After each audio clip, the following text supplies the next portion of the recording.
DNB SVT, Sciences de la vie de la Terre, consigne générale. Après avoir révisé les 15 chapitres N01 à N15, il est maintenant temps de faire le bilan et de voir ce que les élèves prêts à passer le brevet doivent savoir faire.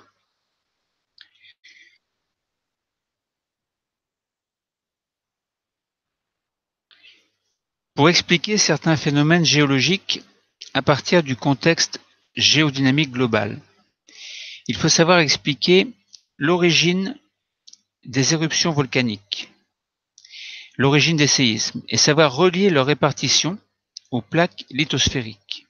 Donc les plaques lithosphériques, on rappelle qu'ils sont rigides et qui se déplacent sur la sténosphère.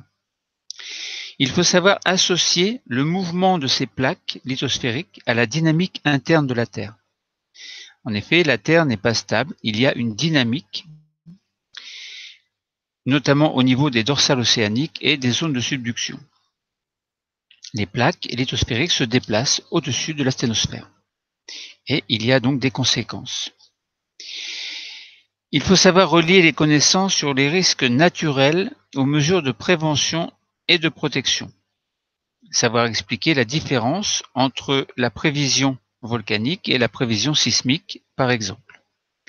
Savoir citer des moyens pour protéger une population, donc la population constitue les enjeux, contre un risque, et on rappelle que le risque, c'est un mélange entre l'aléa et la vulnérabilité des enjeux.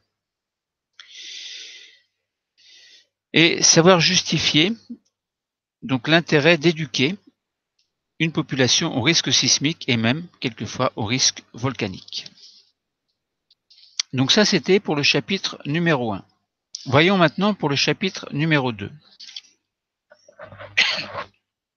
Cela concernait les phénomènes climatiques, météorologiques et les actions humaines. Pour expliquer quelques phénomènes climatiques et météorologiques, l'élève doit savoir indiquer la différence entre météorologie et climatologie. Météorologie, c'est plutôt sur un court espace de temps, et climatologie, c'est plutôt sur une période beaucoup plus grande. Et savoir citer quelques phénomènes météorologiques. Il faut également savoir préciser à quelles échelles le climat varie et quelles sont les causes de ces variations. Notamment, on peut avoir des phénomènes astronomiques, donc des paramètres astronomiques, mais également des paramètres qui font dont l'homme est en cause, comme par exemple le rejet de gaz à effet de serre. Pour relier les connaissances scientifiques sur les risques naturels ainsi que ceux liés aux activités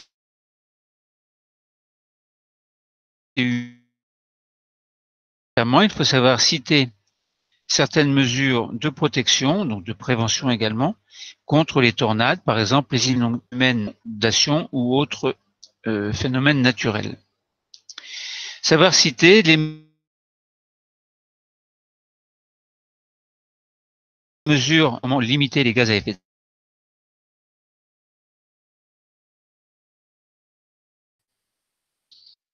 Donc c'était pour le chapitre 2.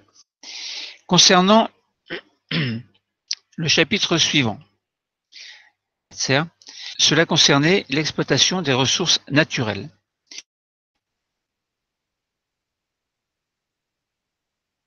Pour caractériser quelques-uns des principaux enjeux de l'exploitation d'une ressource naturelle par l'être humain, en lien avec quelques grandes questions de société, l'élève doit savoir citer quelques activités humaines et leurs conséquences sur la quantité ou la qualité, ou les deux, d'une ressource, par exemple, qui provient de la mer, que l'on appelle une ressource halieutique, d'une ressource en eau douce, et concernant les énergies fossiles.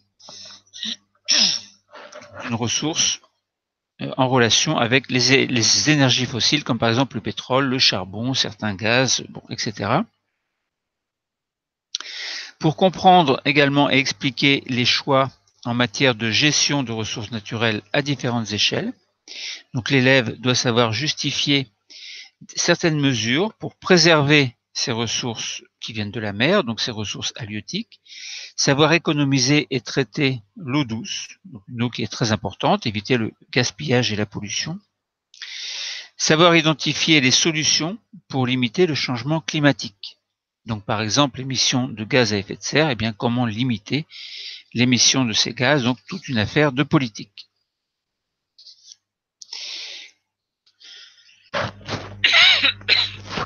Chapitre 4, écosystèmes et activités humaines, donc toujours le bilan et les attendus, pour expliquer comment une activité humaine peut modifier l'organisation et le fonctionnement des écosystèmes. Eh bien l'élève doit savoir expliquer les conséquences, par exemple, de l'introduction d'une nouvelle espèce et de l'agriculture non raisonnée sur un écosystème. Les écosystèmes naturels s'opposent aux écosystèmes qui ne sont pas naturels. Par exemple, ça peut être un agrosystème. Citer les conséquences globales du changement climatique sur ces écosystèmes. Donc toujours en relation avec les activités humaines, donc qui modifient les phénomènes naturels. Ensuite, pour proposer des argumentations sur les impacts générés par le rythme, la nature, l'importance et la variabilité des actions de l'être humain sur l'environnement. L'élève doit savoir expliquer comment, au cours du temps, l'action humaine peut évoluer sur un écosystème. Alors, l'écosystème peut être préservé, ou au contraire, il peut être dégradé ou intermédiaire entre les deux, ni trop peu, ni trop trop. Savoir montrer que les activités humaines peuvent être nuisibles ou bénéfiques sur un écosystème. Donc l'idéal serait de se rapprocher au maximum d'un écosystème naturel à l'échelle globale, donc à l'échelle de la planète. Mais les humains ayant des besoins, il est pratiquement impossible de ne pas agir sur un écosystème. Donc du moins l'homme peut-il essayer d'en limiter les effets négatifs. Passons maintenant au chapitre 5 concernant la nutrition et l'organisation des animaux. Bilan de fin de cycle et ce qui est attendu. Alors pour relier les besoins des cellules animales et le rôle des systèmes de transport dans l'organisme, l'élève doit savoir présenter les éléments nécessaires au fonctionnement des cellules animales et les déchets produits. Il doit savoir expliquer comment l'organisme s'approvisionne en ces éléments et comment il élimine les déchets. Par exemple, CO2 éliminé au niveau du système respiratoire, donc au niveau des poumons, et l'urée éliminé au niveau des reins. Donc il doit savoir également comment entrent dans une cellule, et notamment dans l'organisme, les nutriments et le dioxygène qui vont permettre la production d'énergie pour la croissance et le fonctionnement non seulement des cellules, mais de l'organisme entier. Il doit savoir décrire le trajet des aliments depuis leur lieu d'entrée dans l'organisme jusqu'aux cellules qui les consomment, donc à savoir entrer par la bouche et ensuite l'œsophage, l'estomac, etc., etc.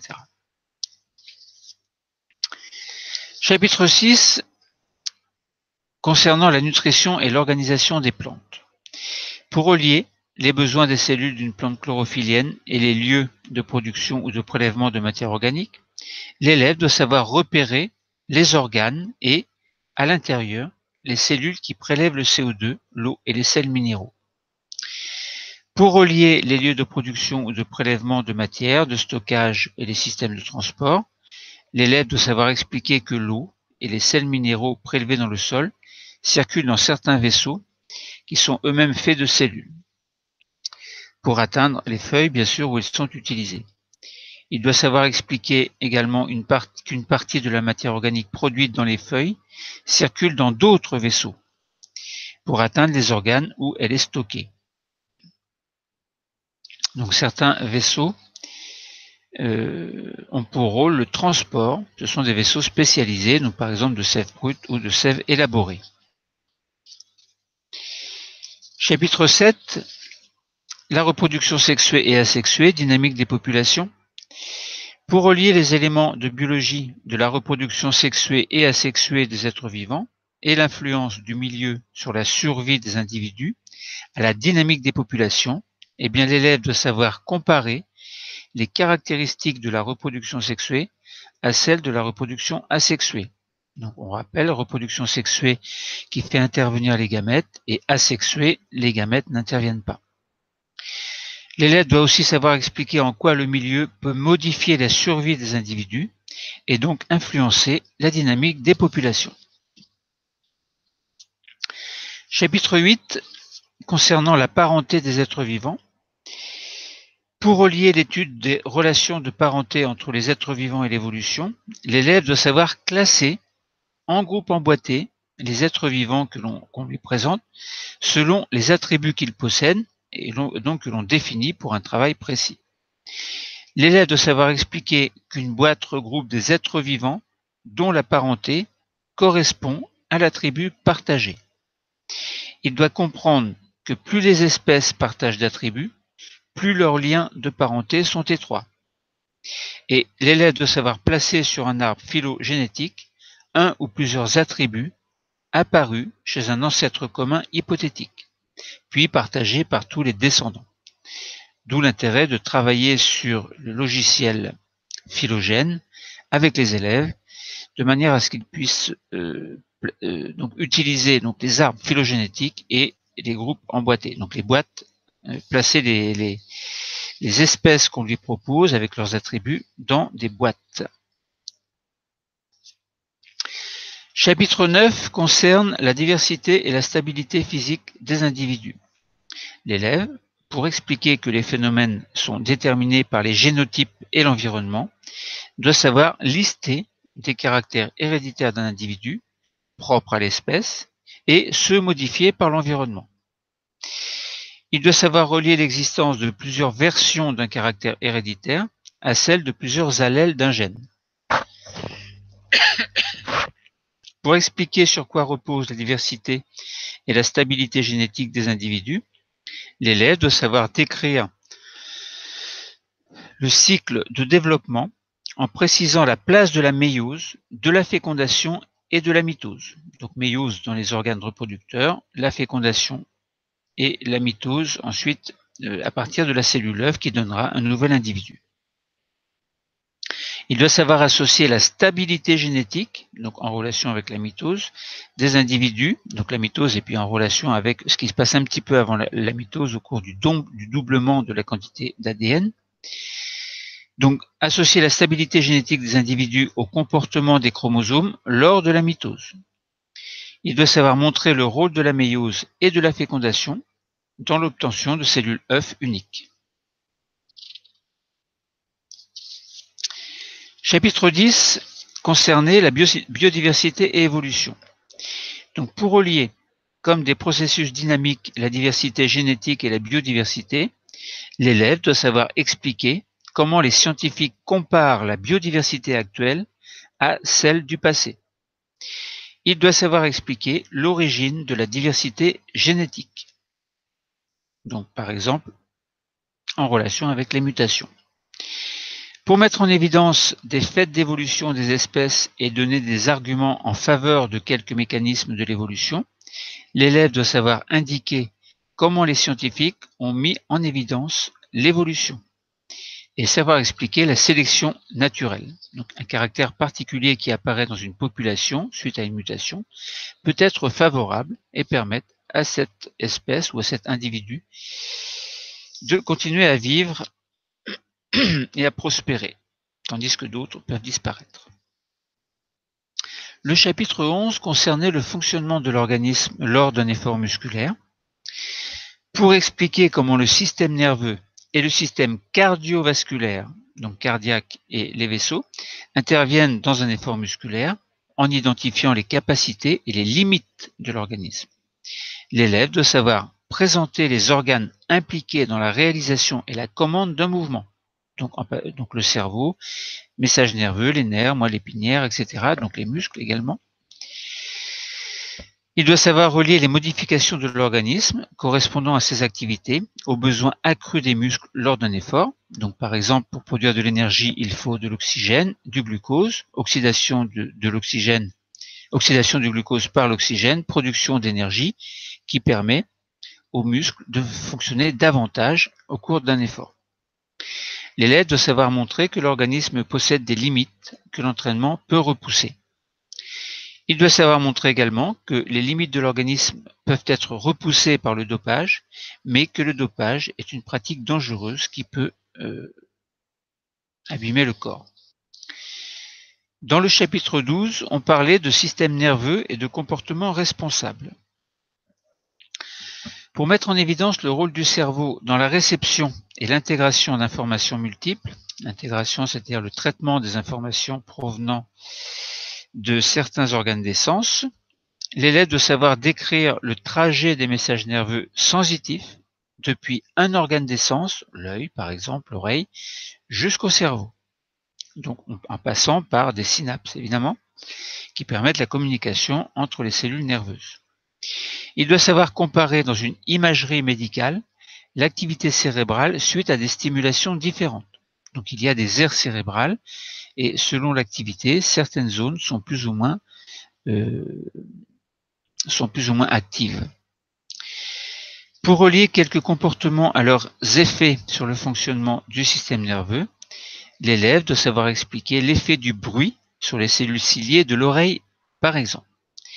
Savoir indiquer les effets de l'alcool, de drogue et du manque de sommeil sur le cerveau, donc modification, perturbation de l'organisme. Chapitre 13 concernait alimentation et digestion. Pour expliquer le devenir des aliments dans le tube digestif, l'élève décrit le trajet dans le tube digestif, donc on commence par la bouche, et comment se fait leur transformation en nutriments. Donc première mastication, puis action de sucre digestif, donc d'enzymes en fait, qui vont réduire les aliments en petites molécules que l'on appelle des nutriments. Il doit savoir préciser le rôle chimique des enzymes et le rôle mécanique des dons. Pour relier la nature des aliments et leurs apports qualitatifs et quantitatifs afin de comprendre l'importance de l'alimentation pour l'organisme, l'élève doit prendre conscience que le bon fonctionnement de l'organisme nécessite un apport d'énergie et de certains éléments. Il doit savoir repérer la quantité d'énergie et les aliments apportés par un aliment à l'organisme et savoir citer les trois principaux constituants des aliments, ce qu'ils apportent à l'organisme, donc glucides, lipides, protides. Le chapitre 14 concernait le monde microbien et la santé.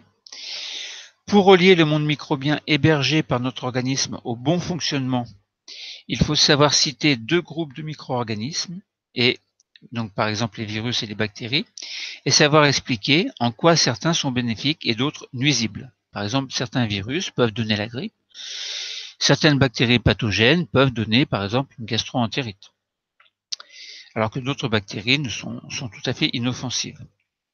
Il doit savoir expliquer les réactions qui permettent à l'organisme de se préserver des micro-organismes pathogènes. Donc l'élève doit savoir présenter les réactions immunitaires associées par les phagocytes et les lymphocytes.